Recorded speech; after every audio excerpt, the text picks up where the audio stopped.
the, well, I don't want to come off the bench is not a personal issue. Well, I don't like my role. Bonner, don't let the door hit you where the good Lord split ya. See ya, wouldn't want to. Bonner, more like Dana Gonner. That's right, folks. What we just witnessed in the WNBA was less veteran leadership and more a masterclass in immaturity. The player once hailed as a steadying force for the Indiana Fever has officially thrown in the towel.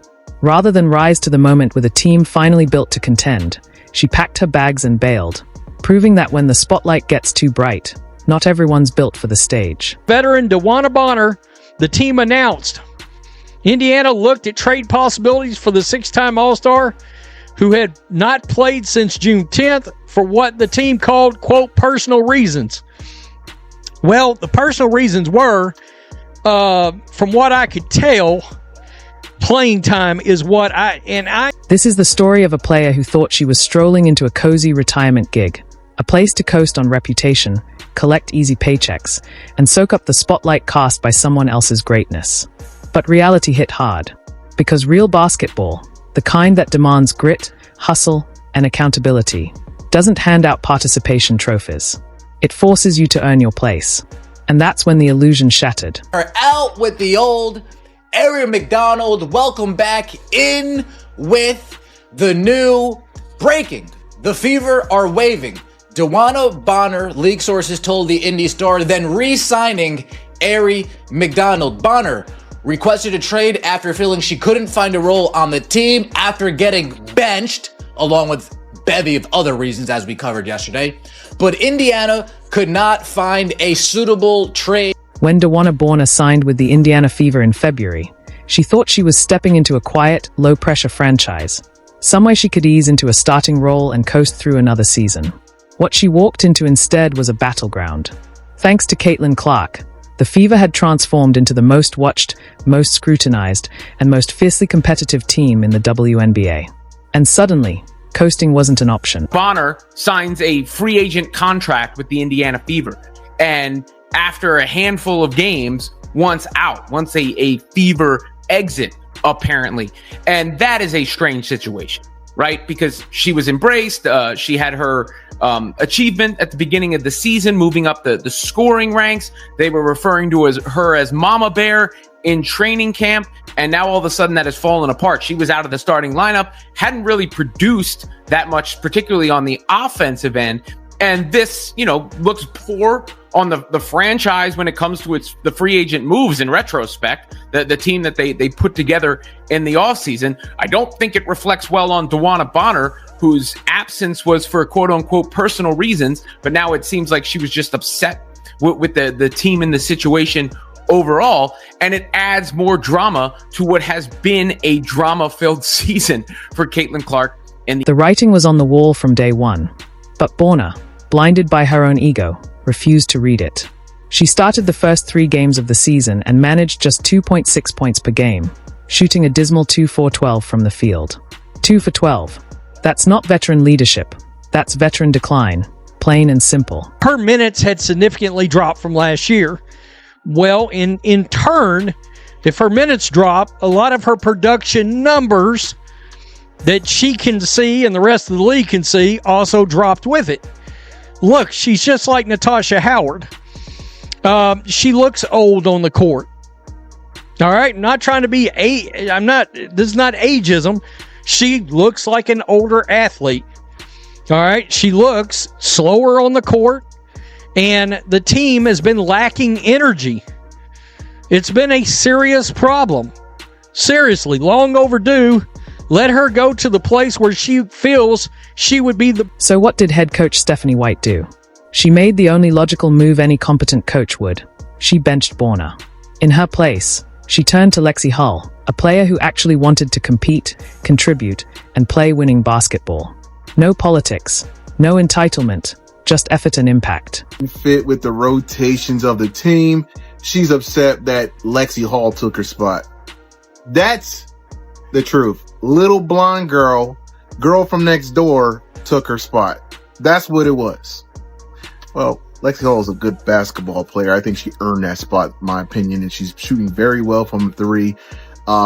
She's an excellent three-point shooter this season. She's a sniper this season. And she hustles. She gets rebounds. She gets steals. She puts her heart out every single game. If you're keeping score, Bonner decided to take her ball and go home. She requested a trade, citing that the fit didn't work out, which, in basketball terms, translates to, I can't handle not being the center of attention. But here's where it gets truly pathetic. Bonner didn't just quietly ask for a trade. She completely ghosted her team. She stopped showing up to games, citing personal reasons, and left her teammates hanging for 5 straight contests while she pouted over her reduced role. Let's be honest. The only personal reason here is that her ego took a hit when she realized she might not be good enough to start on a team chasing a championship. Don't let the door hit you where the good Lord split you. See ya, wouldn't want to be ya, right? I'm not telling you gotta go home, but you gotta get up out of here. Dewanna Bonner out with the old. Aaron McDonald, welcome back in with the new breaking. The Fever are waving. Dewanna Bonner, league sources told the Indy Star, then re-signing Ari McDonald. Bonner requested a trade after feeling she couldn't find a role on the team after getting benched, along with bevy of other reasons as we covered yesterday.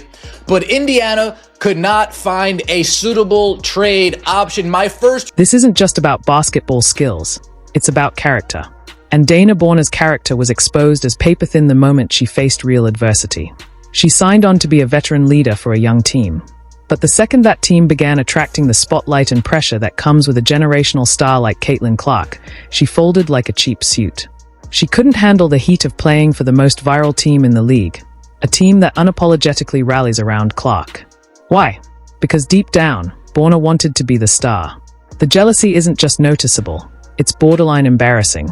Here's a player who spent her career winning titles in near-total obscurity, and now, thrust under the brightest spotlight in women's basketball. She simply couldn't take not being the center of it. The truth is, Dewanna Bonner was butthurt.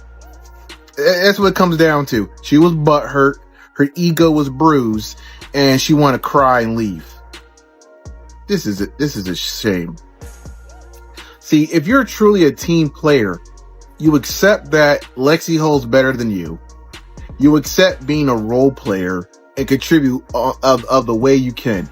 And why do you even care at this point? You're 37 years old.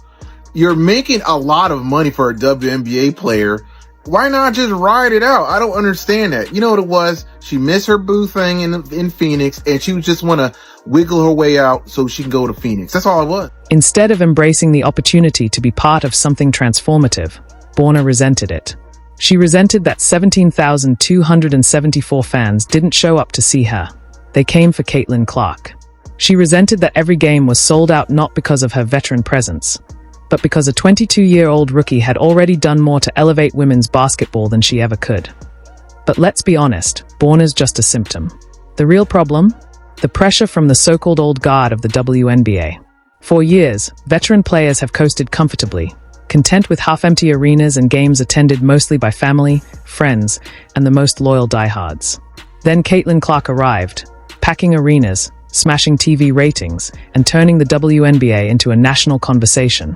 And instead of celebrating that momentum, many of these veterans saw it as a threat to their place, their control, and their comfort. Rather than rising with the tide, they chose to fight it, revealing that the real resistance to progress isn't coming from the outside, but from within. Long story short, DB thought her role was going to be one thing. She came in playing terrible, got benched, and was upset about it. Long story short, Shorty got her record and dipped. That's low-key crazy, y'all. Shorty dipped from the team for personal reasons for 5-6 games and then said she has no intentions on coming back. Because you sucked this year? She really had to be a double agent, dog. There's no way. She a career 29% three-point shooter, but she was shooting 30-footers with us. No bullshit. Like, it's no way. She was missing layups. She was getting blown by, like... The old guard couldn't stomach it. A young, electrifying, and wildly marketable rookie was making their league relevant for the first time in decades, and they hated it.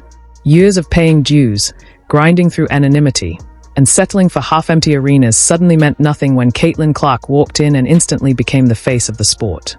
And so, like bitter, insecure people often do, they didn't rise to meet the moment.